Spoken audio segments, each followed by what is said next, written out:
আসসালামু আলাইকুম প্রিয় বন্ধুরা। মাকে ভালোবাসবেন সিধা, কারণ মাকে ভালোবাসবেন কারণ কালকে কিছুদিন আগে মা ছেলে মিলে কাজে করে মা চলে যায়। কাজে লাগছে কিবা না কিবা একটা ঘরোয়া পেশা লিয়ে কাজে লাগছে। তারপর হঠাৎ চলে যায় মা। চলে যাওয়ার পরে হঠাৎ শুনে যে ছেলের বেমার হয়েছে। তারপর মা আইলো, আওয়ার পরে মোটামুটি ধরেন না ছেলে লোকে রাও করে, ছেলে রাও করে না। তারপর হঠাৎ একদিন কি হয়েছে, গতকাল ছেলেটা মারা যায়।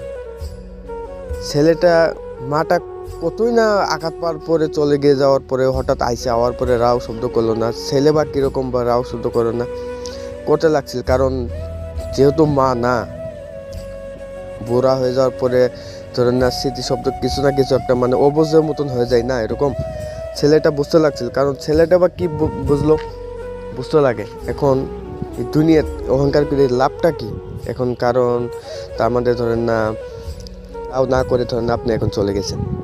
মা তো কত কষ্ট, মা তো এখন পাগলের মতন করেছে।